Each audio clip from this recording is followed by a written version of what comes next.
I'm Al McFarlane. Welcome to Conversations with Al McFarlane. Got an echo here.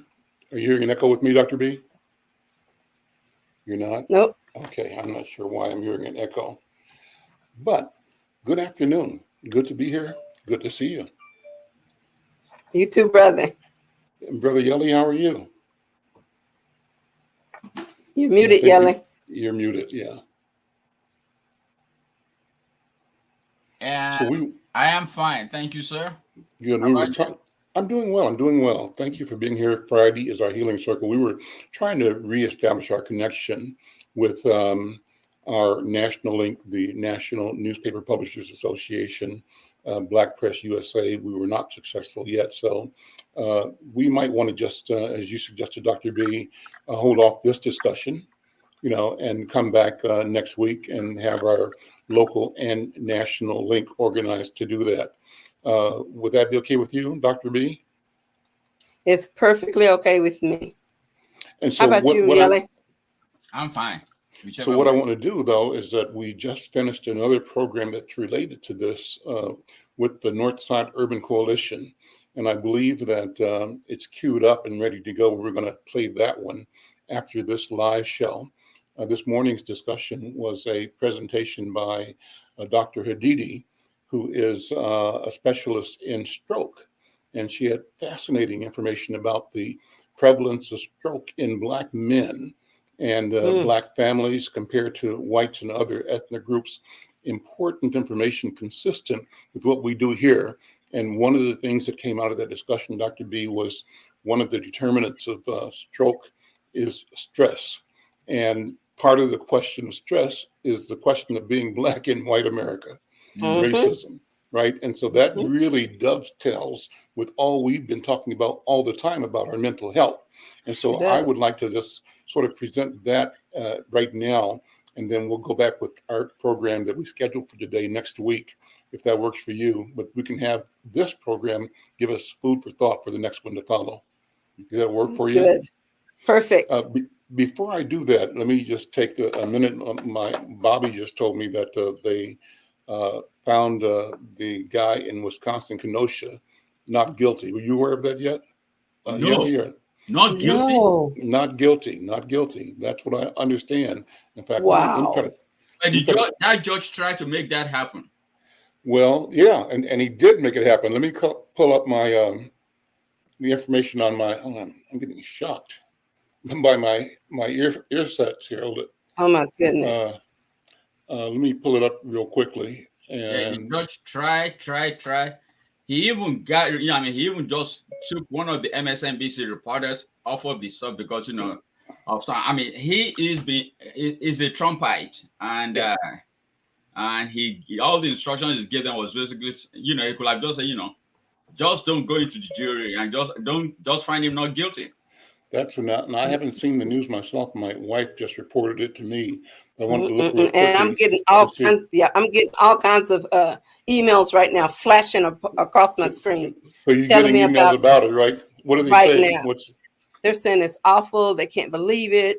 It's terrible. It's racist. Well, what about the Woo! black jury that was in? Well, how did that person could have made it a hung jury? well? Was there somebody Black on the Kenosha? Yeah, one person was. Well, I know there's one Black on the jury in Georgia. Yeah, they said there was one in Kenosha also. One in Kenosha also. Okay, I wasn't aware. Well, yeah. Yeah. And I think the way juries work sometimes is that majorities in juries put a lot of pressure on people that dissent.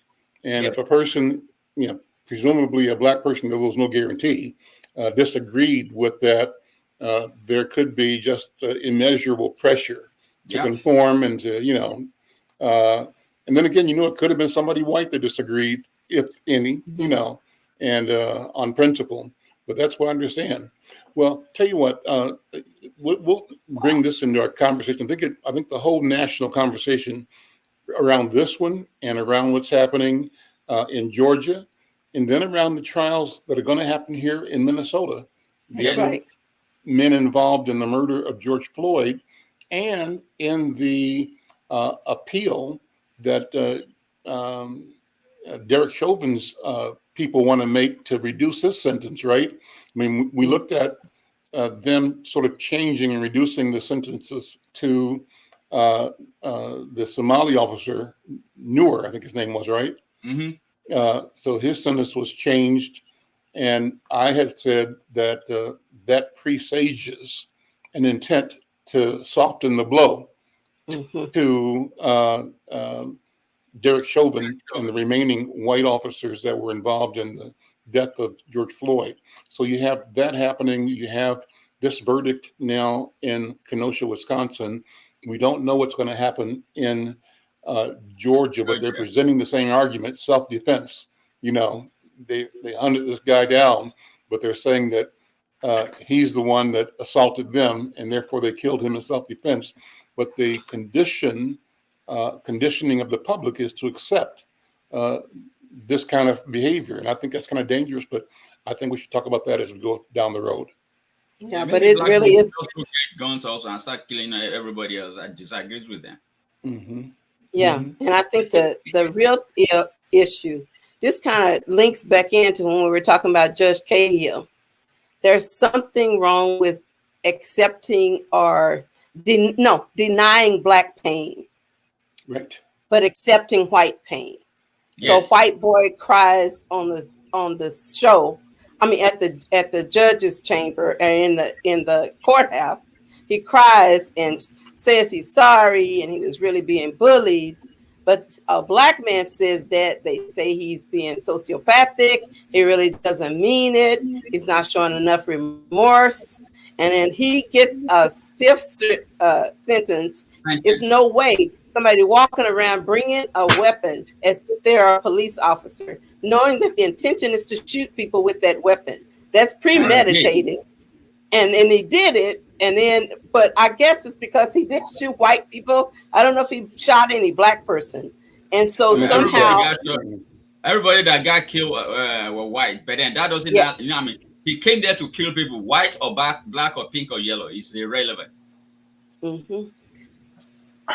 Yeah.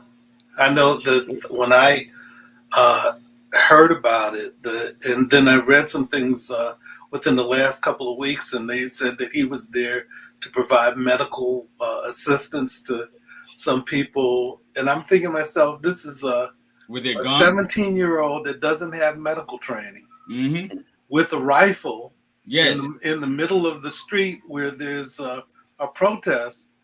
And then he kills these people. And I'm thinking, it seems like there's these excuses for what he's doing. Doesn't make any sense. Yep. So, yeah. I don't know whether you can hear the cat in the background, but really, the cat's getting ready to go to the vet. So, okay. Well, Oliver, we're going to postpone today's show because we're trying to get our connection to national restored. The link is not going. But what we're going to do is replay an interview I did this morning with a Dr. Hadidi, who is with the Minnesota Heart Institute, I believe it is, talking about the question and prevalence of stroke in Black people, Black men in particular. And it was a great conversation. And then we're going to come back with the Healing Circle next week. Okay. So thank you for being here. And AZ, if you can you put up the other program now? And everybody, thank you so much. Okay, see you next week. See you next week. Everyone. Bye. And thank you all for being here. Thank you for your commitment to community, to the health of our community, to resolving challenging issues that we face as a community. We want to begin today with a special presentation by Dr. Nilofer Hadidi. Let me see if I say it right. Nilofer Niakosari Hadidi, PhD. Is that correct, Dr. Hadidi? Close? Okay. Yes, thank you. Okay, so she's an associate professor tenured at the University of Minnesota Medical Center here in Minneapolis. She's a board-certified adult health clinical nurse specialist and a fellow of American Heart Association. Dr. Hadidi has over 20 years of experience as an advanced practice nurse in the area of neuroscience nursing and working with stroke survivors. Her research has been particularly focused on emotional and cognitive outcomes, post-stroke, using non-pharmacological interventions. Her current research is on building trust with African American communities in Minneapolis in order to close racial disparity gap in stroke outcomes. Dr. Hadidi has served as a volunteer on health fairs in the African American communities of Minnesota. She's provided education regarding stroke prevention from 2010 to 2018. She served as a speaker on stroke nationally and internationally since 2008, and she continues to serve as chair of cardiovascular nursing subcommittee of American Heart Association. I'll stop with that. It goes on, but Dr. Hadidi, so wonderful to see you, and thank you for being here. I'm going to turn the floor over to you to begin your presentation. Thank you so much for being here. Good morning, and actually about almost afternoon. And thank you for inviting me. I appreciate being able to speak on this because it's such an important topic and important to African American community. So I'm going to share my screen. I have actually made some slides, but the slides are not extensive. These are just point of conversations because I understand that this is a way for us to communicate, and if you have any questions, please stop me anytime during this presentation and ask your questions. So I'm going to share my screen.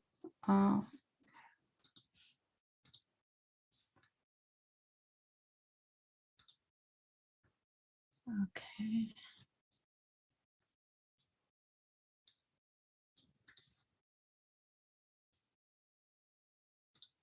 So are you able to see my screen? Okay, very good.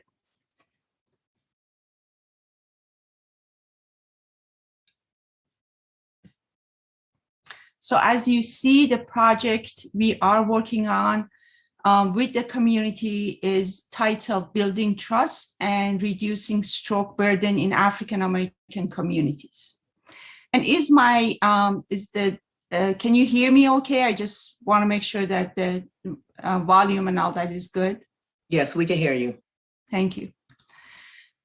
So first, let's just talk about what stroke is, because one of the things that we have noticed in our focus groups with the community that there is some confusion about what is stroke and what is heart attack. You know, people often confuse the two. So stroke is when there is a disruption of blood flow to the brain. Now, this disruption can be two types. So basically strokes are two types.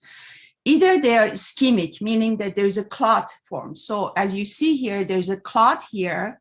Anoxia means lack of oxygen. So there's lack of oxygen to the part of the brain. And as there is lack of oxygen, a clot forms. And therefore, what we get is that parts of the brain start to die. So this kind of stroke is called ischemic, and there are about 85% of all strokes, between 80 to 85% are ischemic stroke. And then we have this kind, which is hemorrhagic, meaning that the clot that is formed, it bursts. It bursts open and it affects a lot of part of the brain. And that's about 15% of all the strokes. So one of the things we usually go by, and American Heart Association goes by, is by acronym FAST. So FAST, F stands for face drooping. So these are the signs that you can, when you see in somebody, you call 911. So you see part of the face or side of the face is drooping or drooling. A is for arms. So there is a weakness in arms. So meaning that if you ask them to squeeze your arm, you know, one side is weaker. If you ask them to bring up their arm, one side kind of falls down. S is for speech. You have difficulty with speech. Also, there may be some confusion with it, but also there's speech with them, kind of, you can't make sense of what they're saying. And T is for time, meaning that every second, every minute counts that you notify and call 911 so that the patient gets to the hospital to get the proper care. Because strokes, especially if this ischemic kind, they are able to do a lot of things about it, to use a clot busting drug to open up the clot. So this is fast, is something we say, always remember, if you see these signs, call 911. So in terms of prevalence in US, 795,000 people suffer from a new or recurrent stroke each year. Every 40 seconds, someone dies from stroke. And every 3 to 4 minutes, someone dies from stroke. So every 40 seconds, someone has a stroke. Every 3 to 4 minutes, someone dies from a stroke. And it is major cause of disability worldwide. In US, 4 million stroke survivors currently live. So let's talk about the prevalence in African Americans. In African Americans, they're 50% more likely to have stroke. So make that double as much as white counterparts. Black men are 70% more likely to die from a stroke as compared to non-Hispanic whites. These numbers are staggering. I mean, I just look at the data here from 2008 to 2018. And even though we decreased the number of stroke, I mean, in US, the mortality rate decreased, but still look at African-American rate of stroke, 45% more likely to die from a stroke than white. So these are mortality rates, okay? So that's followed by non-Hispanic whites, American Indians, Hispanics, and then Asian Islanders.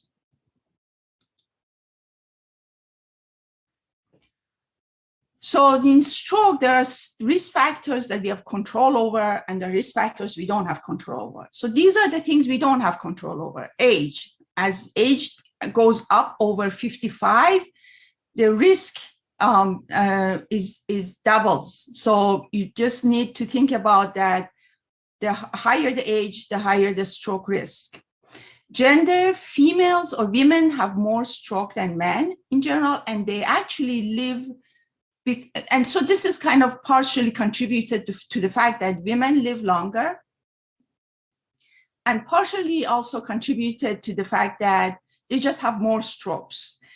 They have more disability from stroke, because if you think about women often live more women live alone than men live alone. Usually men live with a partner who takes care of them, but women kind of take care of themselves, so they live with the disability of stroke longer time.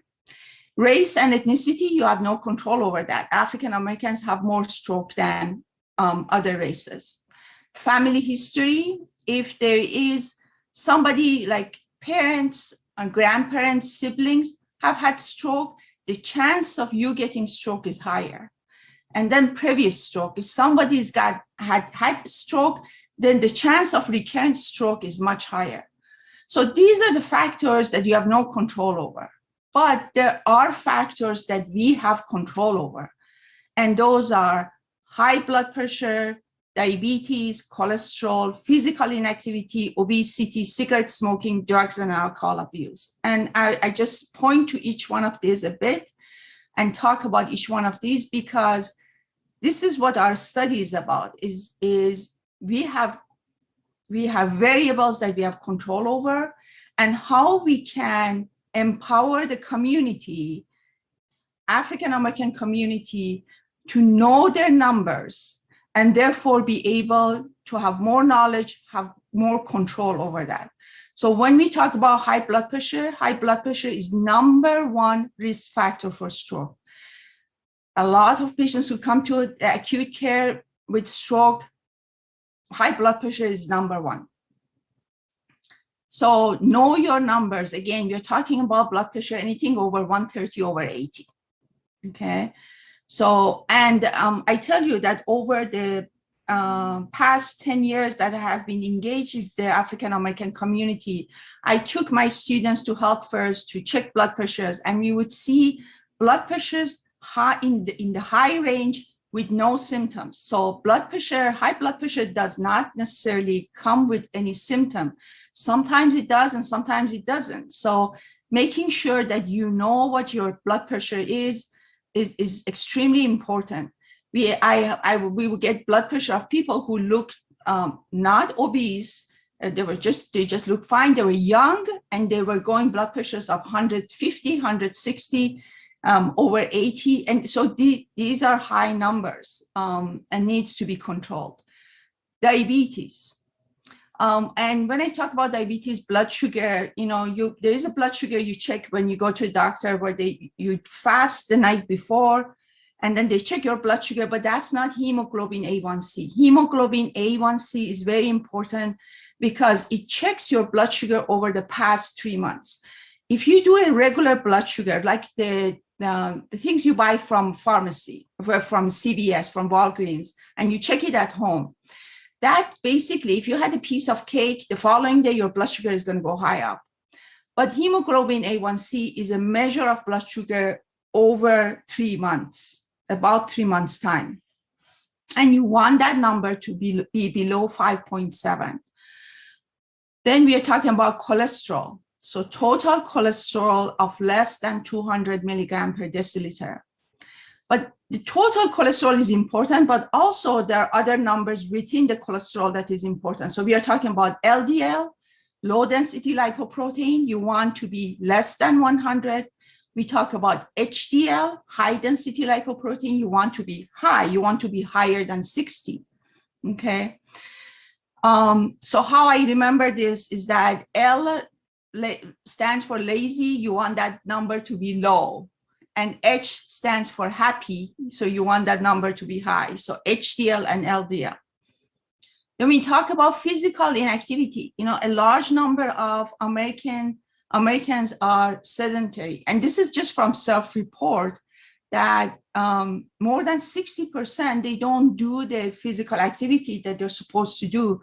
And when we talk about what is the amount, and there's different literature. I mean, American Heart Association says, walk at least 30 minutes a day. And when you say walk vigorously, meaning to a point that you have a hard time carrying on a conversation.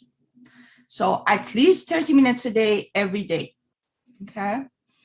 I mean, there are other things within physical activity, which like strength training, that's important, building muscles. As we age, we lose muscles, our muscles atrophy, and we need to keep that up. And how do we do that? By getting some dumbbells and doing weight training. Weight training is very important. Things like Pilates, that uses your body weight to do training, to kind of like you do certain exercises that you use your own body weight, which is very good. And that's part of a strength training. There is use of dumbbells for strength training. There's resistant loops, or the things that you can buy, the resistant loops that you can use in your, with your legs or with your arms and build that muscle. Then we're talking about overweight and obesity, and that is generally body mass index above 25, 30. You don't want it to be over 30 because then your chance of stroke is much higher. Cigarette smoking, we had conversation in our focus group about how cigarette smoking has been so much associated with cancer, but not with stroke. It's actually very much associated with stroke. Cigarette smoking increases blood pressure. It changes the viscosity of the blood, and it changes the walls of the blood vessels where it's thicker, and therefore blood has to push harder through these vessels and forms clot. And the clot goes to the brain and causes stroke. Then we have drug and alcohol abuse. That is a major factor. When we talk about, let's talk about alcohol. For women, they say not more than 1 drink a day. For men, not more than 2 drinks a day. That's kind of just a guideline. With drugs, illicit drugs, especially things like cocaine, they increase blood pressure. They also cause bleeding in the brain. So these are all very important factors that you have control over to decrease your risk of stroke. So American Heart Association came up with this Life Simple 7, meaning that there are 7 things that we can focus on. There is your weight or obesity, the diet that you have, to be more fruits and vegetables and fish and white meat rather than red meat, and no processed meat as much as possible. Then we are talking about your blood sugar, checking your blood sugar, making sure your numbers are good. HDL and LDL, we talked about that. Your blood pressure, so important, smoking and physical activity. So these are called Life Simple 7, and that is what we are using in our project. So let's talk about research. If you read about research in African Americans, there has been because of the history and of the abuse that had happened, we know of the Tuskegee research and so on, is that there is a mistrust in the community of the researchers coming in and doing things, and people not knowing what they're doing. Well, are they sharing this information with us? How are we being used? And so what we are trying to do here, we are building that community academic partnership, meaning that we are engaging the community in our research. They are part of our team. We listen to what they say because they have an awareness, and they come from a community, so they know what are the norms and the culture and all of that, and they can provide that information to our team so that we can move forward. This is important because if we go in and do some research in the community, first of all, they don't trust us. They may not accept. We know that African Americans tend to not participate in research, especially in healthcare research. And so we want to establish that relationship. I want to introduce our members here. So I am the PI along with Clarence Jones. I'm a faculty in School of Nursing, and Clarence community lead from Human Organization. Dr. Everson Rose from School of Medicine. Zach Taylor, Emily Gorzinski, and Suzanne Sheng, they are graduate students, and they're doctoral students. And Deborah Jackaway and Belinda Smith, they're community health workers. They are part of our team. Makeda and Zulu and James DeSota, they're part of UROC. And so all of us together, we meet every other week to discuss how we can do this better with the community. This is the brochure that actually our student, Zach Taylor, developed this brochure for recruitment. And it basically talks about what is this project about?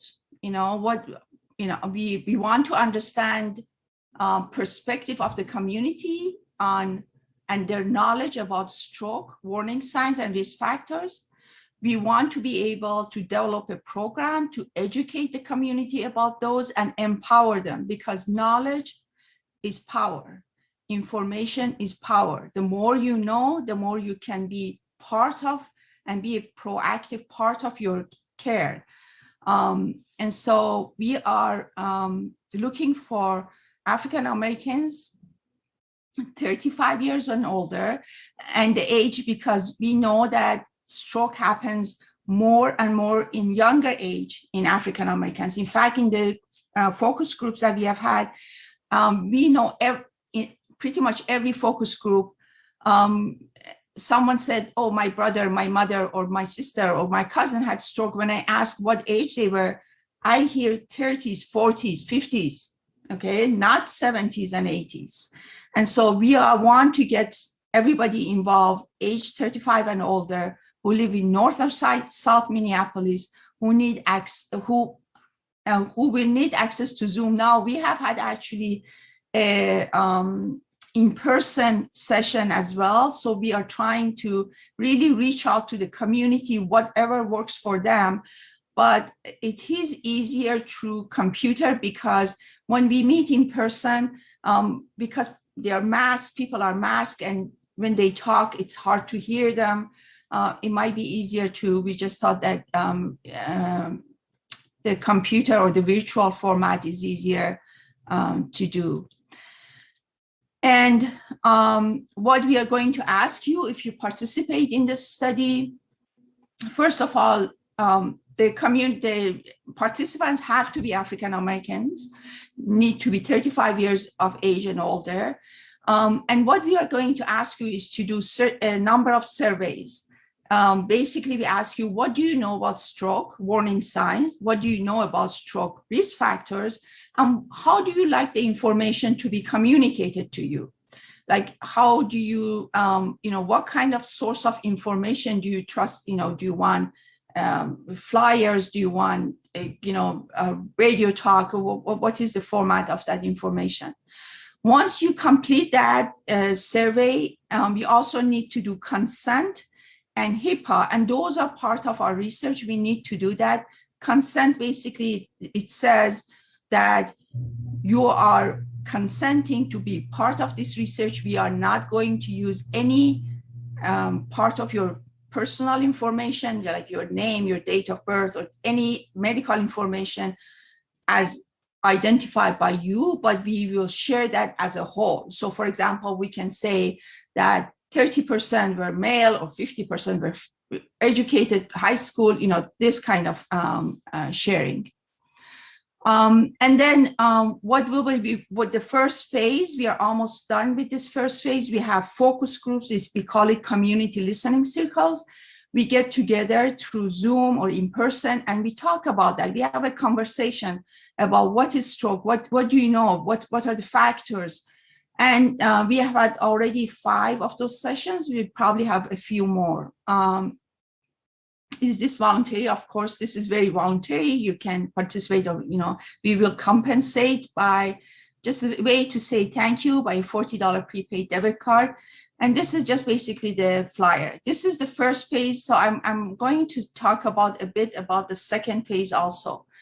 So the first phase, we just get these community listening circles. We get our information. We analyze the data to see what are the things that community is telling us and how do we move forward. And then with the second phase, we deliver education on reducing risk factors, meaning we will have sessions specific to, for example, your blood sugar, diabetes, obesity, exercise, smoking. And we have these sessions tailored, and we get community, we provide that education to the community. This is just to empower the community to be part of their own healthcare. And so with that, I think this is my last slide. With that, I stop sharing, and I'm happy to take any questions. Thank you for the presentation, Dr. Hadidi. That was really excellent. Great information. Means a lot to me personally. I'll be the kind of person you talked about who say that my sister died from a stroke. And so my family is one that I am personally and have experienced obesity and have had heart issues. And the question of the stroke is something that I have to pay attention to as well. But I know a lot of people in my family and in my community have the same either concern, but most often lack of information, lack of clarity, and I think that the more we can hear, you describe both ways to be aware and how to respond, the better. I think it's wonderful, and I'll probably call you about signing up for the research personally, because I think it's something that I could do and should do. Diana, you have a question or comment? Yeah, unmute. Yeah. Yeah, I got a question for Dr. H. I just lost someone Monday to a stroke, but at the same time she had an aneurysm. Can you talk a little bit more about how this aneurysm forms with this stroke? Because my mom died from a stroke and an aneurysm many years ago. So like you, Al, I'm kind of curious about because it's in my family. You know what I mean? Yeah. So aneurysms are different than stroke. The stroke, we talk about the two type. Aneurysm, there is actually, it could be a clot. And sometimes what they do is that once they know, depends on where it is, and they can manage that. And sometimes, I have seen people who had aneurysm, they say, really, we can't do anything about it. Make sure that you're not under stress. Stress is one of the factors that really contribute to stroke. And so, and there are people actually with aneurysm that they don't know they have it, right? And so there are ways, they're called clipping the aneurysm. I'm not the expert on aneurysms, but there are ways to manage that. So if somebody knows that, or they're experiencing some symptoms, there may be headache, that doesn't go away. In fact, one of the signs with stroke is, some people say, is the worst headache of my life. And people who have had aneurysm, they also express that. So it's important to get that managed. Now, sometimes they can do something, but sometimes they can't. But as long as that person knows that this exists, and there needs to be medical attention. But I also have seen individuals who had aneurysm, they were able to clip it successfully, and it was just fine. Yeah, that reminded me when you said worst headache of my life. My another sister just recently went through a situation. She's the caretaker for our mother, who is 95 and with dementia and Alzheimer's. But she was standing, she said, at our kitchen window and had the worst, her words, the worst headache of her life, and had never experienced it before. And then she was able to go next door to where our brother lived and get him to take her to a hospital, but got there in time to save her. But they said, absent that quick response and intervention, she would not have survived. And so it's really serious, yeah. But those words just jumped out at me when you said that, because that's exactly what she said. Mm-hmm. Yeah. So, I'm concerned, about this question of the prevalence, the over-indexing of Black people, Black Americans in this health area. Why is it that more Blacks in general, more Black men in particular, are at greater risk for stroke? Well, there has been a lot of studies done trying to figure out what is it. There's the most recent study I know of is called REGARDS, and it is actually an acronym that stands for something, and you can look it up in the literature. But this study, I looked at a large number of African Americans, and they said that what they came up with as a conclusion as that many of the risk factors we talk about, like diabetes and obesity, these are more prevalent in African Americans. Now, it could be because of the history, genetics, all of that. But that contributes to half of the reason. And the other half, what they explain, has to do with social stress. They call it social stress. Mm-hmm. And that social stress, it could be anything from when you feel like you are not being treated fairly, to structural racism, to any of these factors. And they said that by itself starts a cascade of inflammation in the body, and that inflammation cascade is actually contributes to stroke. We know that inflammation contributes to a lot of chronic diseases, heart disease, cancer, and that they link that to that feeling of not being treated fairly. Okay. So, wow, this is Clarence. Mm-hmm. Thank you, Dr. Hadidi, because I really appreciate it. One of the reasons why I was so excited when Diana asked to find somebody around stroke. So this is Diana did this one, was that I could recommend Dr. Hadidi really quickly, because Dr. Hadidi has a long history of working in a community around this issue, and very credible.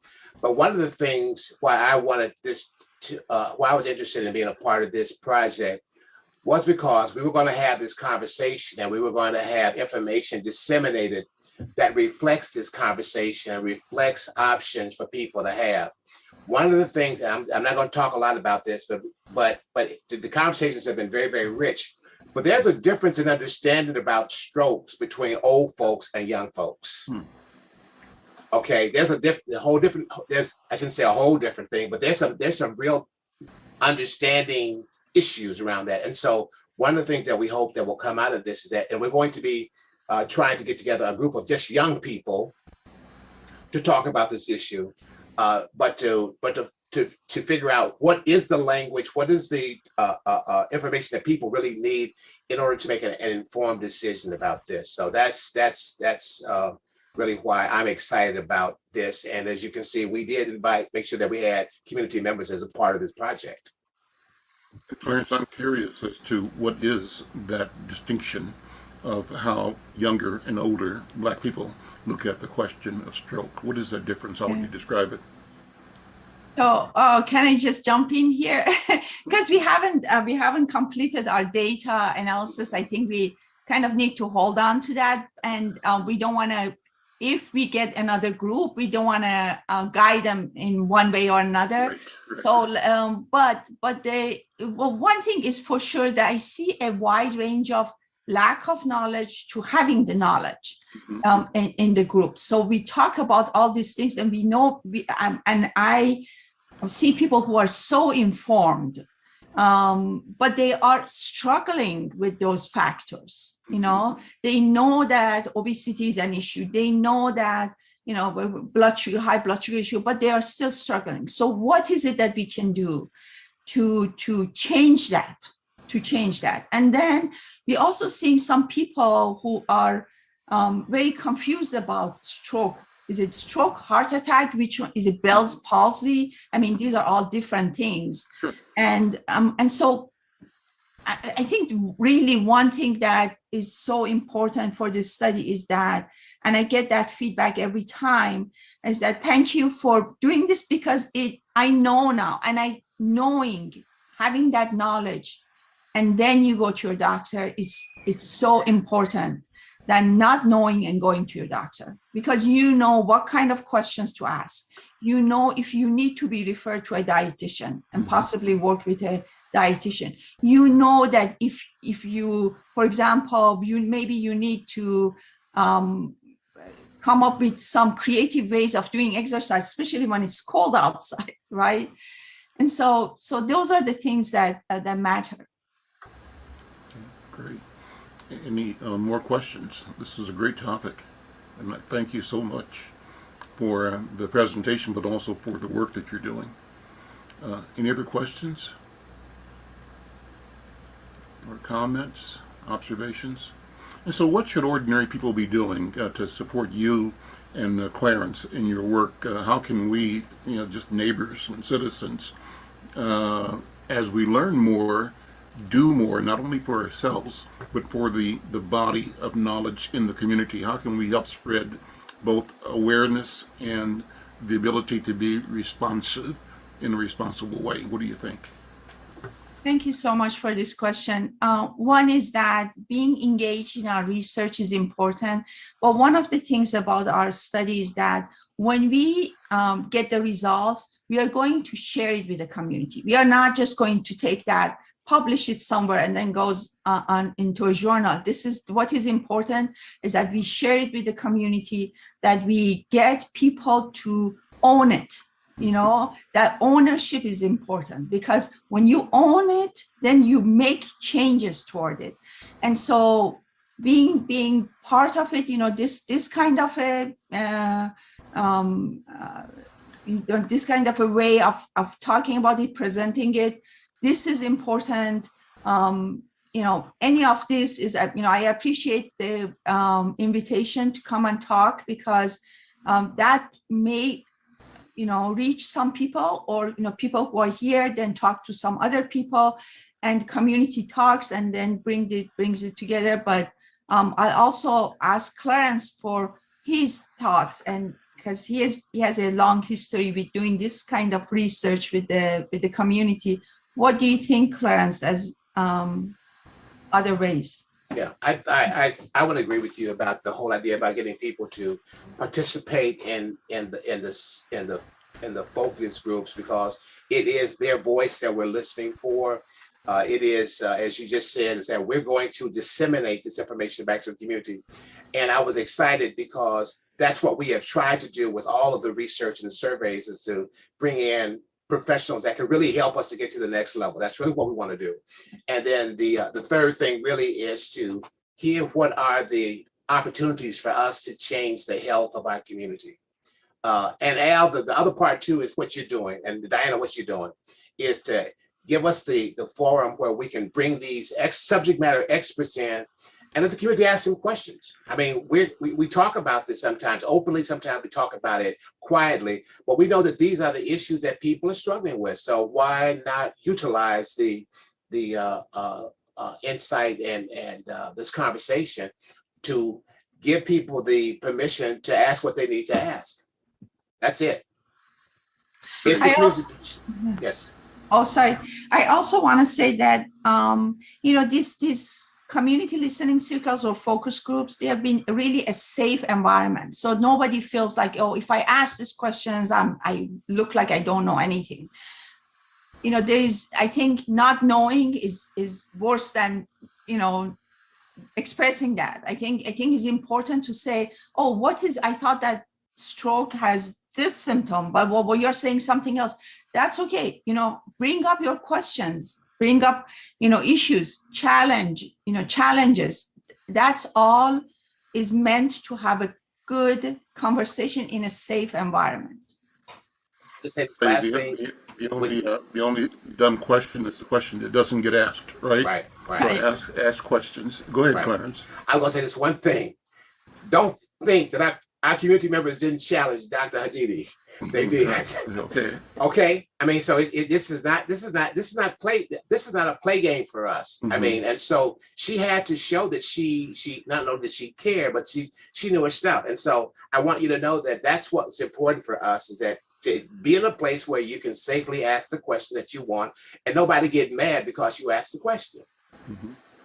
It has something to do with authenticity, I think, and that's really what's required for effective engagement, communication. People need to both believe in themselves, but in doing so, discover the wherewithal to believe in others differently, especially those who come with valuable information and an agenda that respects our humanity. And that's what it's all about from my point of view. Any other questions or comments? Well, I just want to point just one more thing if you have time. Sure, absolutely. I also want to say I have been working with stroke survivors for a long time. And I tell you that if, stroke is not something to just say, okay, it happens, they'll take care of me and it's done. Almost every stroke survivor I have worked with, they had some cognitive or emotionally. I would say more than 70% of them were depressed. Depression comes right after stroke. Mm-hmm. Many of them, even though they had minor stroke, they had this cognitive difficulty. They either didn't understand or didn't process, or took them a long time to actually respond to something.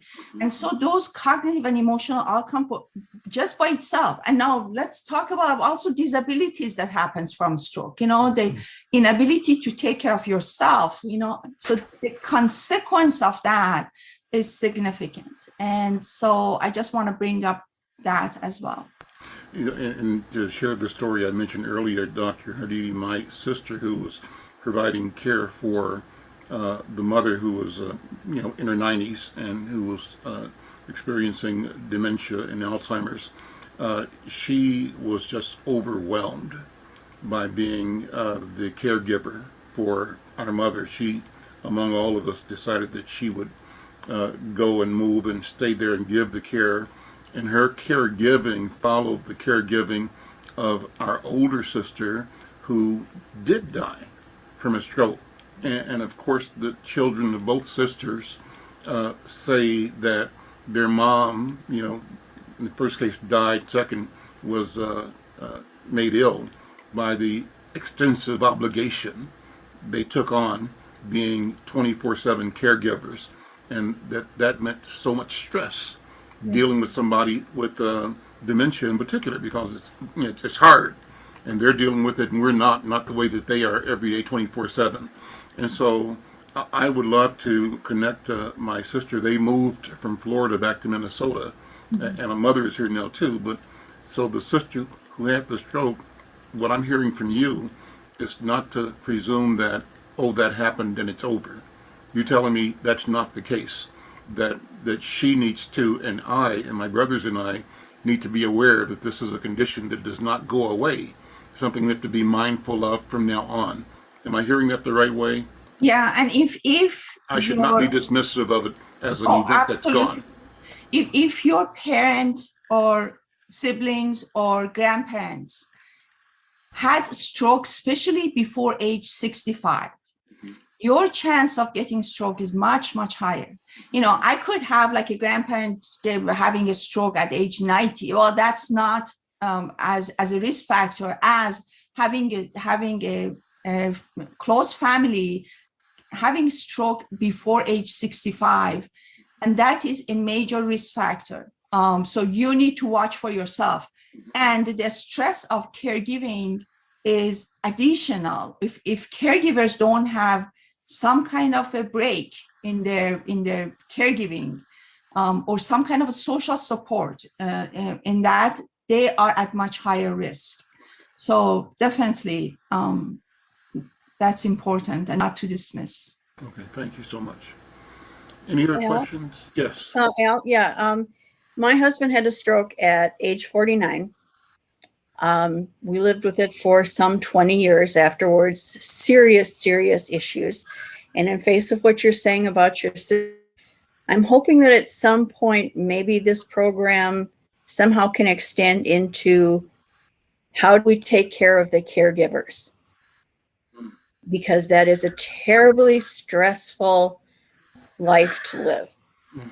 And I want to share all of this information because I've lived through this. I know what it's like, but maybe someday we can have a program where we talk to the caregivers and figure out how we can take care of them. That's a great idea. That is so important. And what I want to bring up is that we did a study a few years ago with stroke survivors and their caregivers.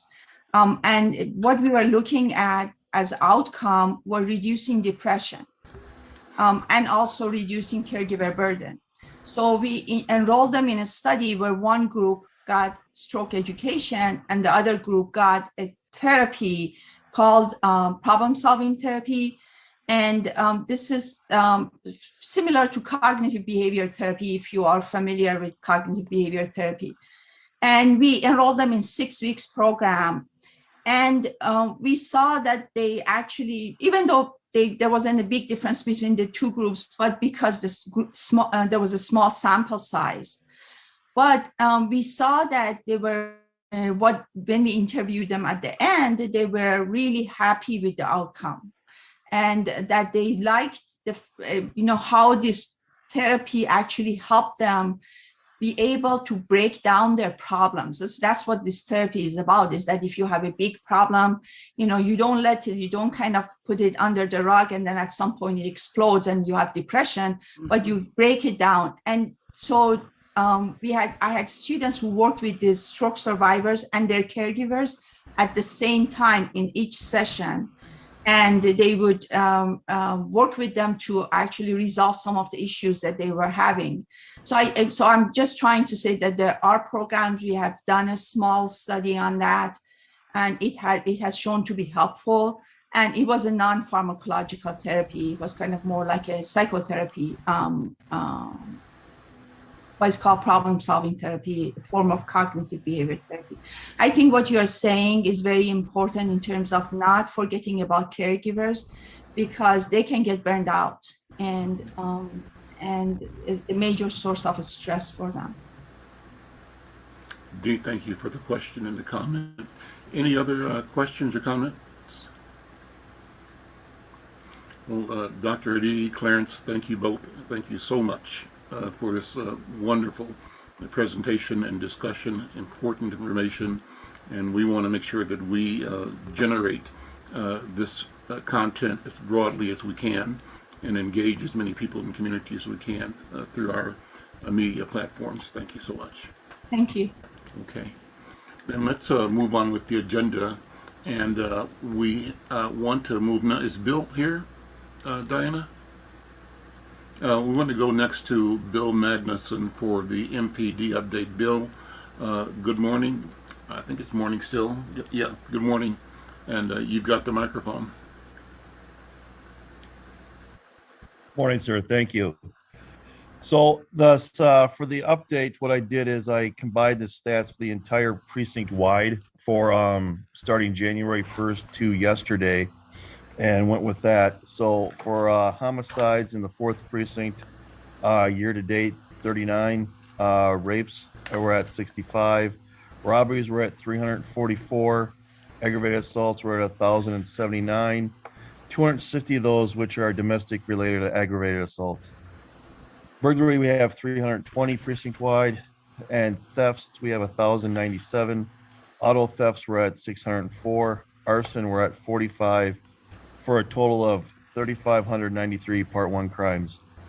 And then I went back and I looked at 2020, January 1st to November 30th, and we're at 36 homicides last year for the up till November. We're at 39 this year. Rapes, we had 113. We're at 65 this year. Robberies, we had 324 last year. We're at 344 this year. The biggest increase, I think, in robberies are going to be the carjackings that we're hearing so much about, and that's going to be citywide, not just concentrated to the 4th precinct. And then aggravated assaults, we had 1,174 last year. And burglaries, we had 442. Thefts, we had 1,241. Auto thefts, we had 768. Arson, we had 54, for a total of 4,152 Part 1 crimes last year to the November, end of November.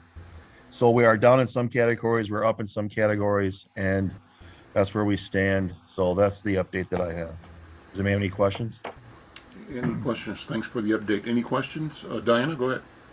You have to unmute. Yeah. Is there any insight on these carjackings? I mean, is it a group? Is it a specific age? Is there charges being, I mean, because it just seemed like it's happening like every hour on the hour, somebody's getting their carjacked or something. Yeah, Diane, that's a good question. And we do have it narrowed down. For the most part, the majority of them are being contributed by anywhere juveniles or young adults. We've made some arrests in some of them.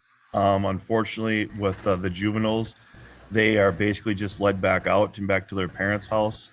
And so, and then in some instances, they have committed more crimes or more other carjackings. That's an unfortunate, aspect of this. But yeah, with the carjackings, it's young adults, juveniles. A few of them have been older, like in their late 20s, early 30s. But for the most part, most of them are being committed by juveniles and young adults. And so, and then we've made some arrests. We did a search warrant at an address up here in the precinct and recovered 7 vehicles that were carjacked, along with some weapons and some other ones. And most of those were perpetrated by juveniles. And so, and they're at the address. And then the other one where the city... Is their motive just fun, or are they stealing cars in order to sell them to get stripped and sold for parts, or what's the reason behind it? What do you think? Well, they're not just stealing they're stealing the vehicles, but they're also stealing the cell phones and the property and wallets of the victims as well. So, and that's citywide, and that's the biggest MO. Is it's not just stealing the cars, but it's also coming up to the victims, and then like the Uber, Lyft drivers, but also just ordinary residents and citizens, and stealing their personal property as well. Okay. And so, like in that incidents where we did a search warrant, we had recovered 7 vehicles that they weren't selling them. They just had them in the back of the property, and there were 7 vehicles back there. And then we recovered also some personal properties, some victims as well, and along with some weapons too. So it's just basically my take on that, and it's just basically probably my opinion. So don't quantify this as coming from the police department, but I think personally that it's basically just for the thrill of it, you know. Yeah. And then because there's, you know, nothing, they have nothing else going on and stuff because of the pandemic and school and not going back to school or not being able to go back to school. So whatever the case may be, but I think most of it is just because of the thrill. And you saw in the news last week when they interviewed one of the victims, and she said that they obviously there was no panic or anything like that. They knew exactly what they're doing, so they've got it down to the fact where they're pretty confident in their abilities, unfortunately. But like I said, we have made some arrests, and in some instances, those there's still being charges are still pending, but they're not always held, and they're, you know, back on the streets. Okay. Any more questions? Okay, Bill, thank you again. Again, thank you for your service. Thanks to all of your colleagues at the precinct. I don't know if this is appropriate or not, but I'll just say that I'm glad that the question number 2 failed. I think it's a vote of confidence for our police department and for the leadership. I'm not sure how the rank and file feel about it. They feel validated, supported. But my hope is that moving forward, you know, there'll be a continued support for the quality and authenticity that we believe most officers bring to their job every day, and their sincere commitment to ordinary citizens, because they're citizens too. They're moms and dads, you know, they're brothers and sisters, and I believe that they want for all of us in the community what they want for themselves. And so I'm hoping that that message comes through as the will of the voters in supporting or in defeating question 2 on the ballot. Any feedback from your point of view on that? Yeah, I really want to thank you for saying that. That's much appreciated. And one of the things that I want to add is, and I think that it's appropriate for me to share this with the group, that yesterday I found out, so every year we do what's called a shift bid, and that allows officers throughout the city to bid what shift and which precinct they want to work in. And I think this says a lot about our command staff here and about the communities up here and the relationship that we've built back up and have with our communities. The 4th precinct was the first precinct to fill its shifts. So that what I'm saying is that out of all the precincts citywide, the 4th precinct was where people wanted to come and work the most. There we go. Okay, well, that's good to hear. Bill, thank you so much. Any other questions or comments? Okay, great. Thank you then. Let's move on with the agenda. Clarence, I'm going to go to you for a Human Partnership update. Yeah. First, let me thank this organization for allowing us to be a partner with you. And the things I'm going to report out now are specifically being done through Hawthorne, just so that you know that.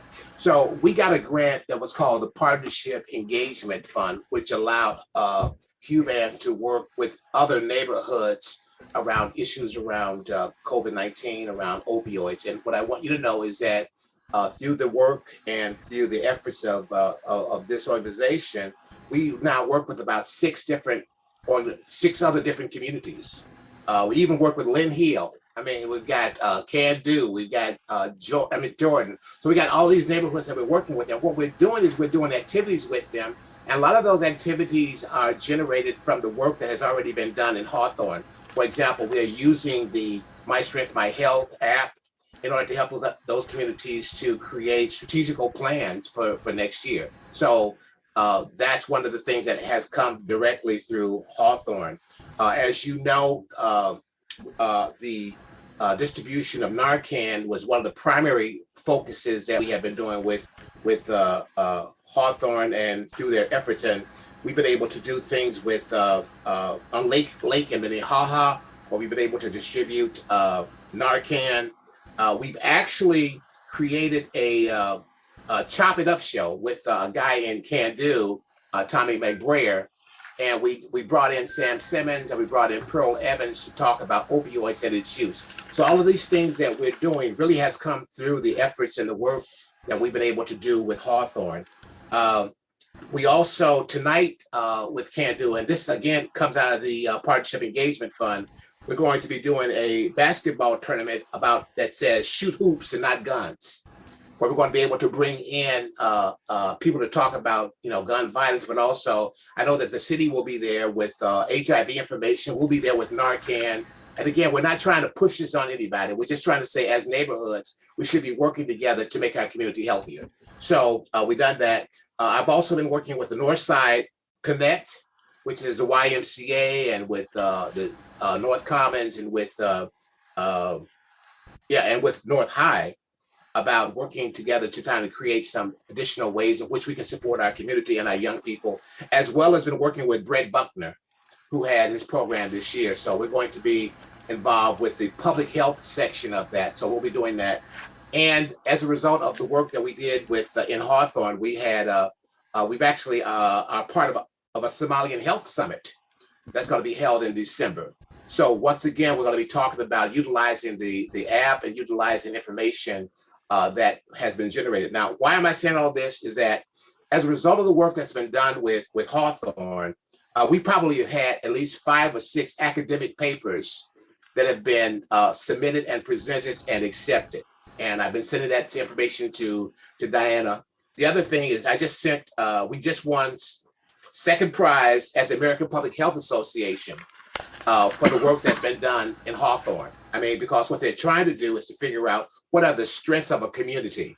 And so the things that were identified with Hawthorne, they have been they've been recognized by others. We are in the almost in the final stages of creating a substance abuse and pregnancy brochure with the Minnesota Department of Health. So Diana has been there, Audrey has been there. I mean, so we've done this in terms of the community, talking about what should we be talking about in terms of helping our children and our families to be healthier as they go through pregnancy. We gave money to Kevin Jenkins. Kevin Jenkins just had a book signing, so we're giving him money. And then we gave $1,000 to KMOJ for their radiothon, which came out of the Partnership Engagement Fund.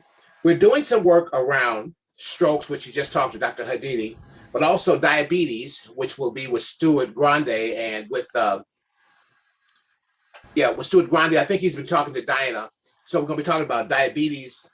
And then the other thing that I'm really excited about is this work that we're talking about, which is about barbecue and prostate cancer. Mm-hmm. We're going to take a look at food and how that might be affecting the community around prostate cancer.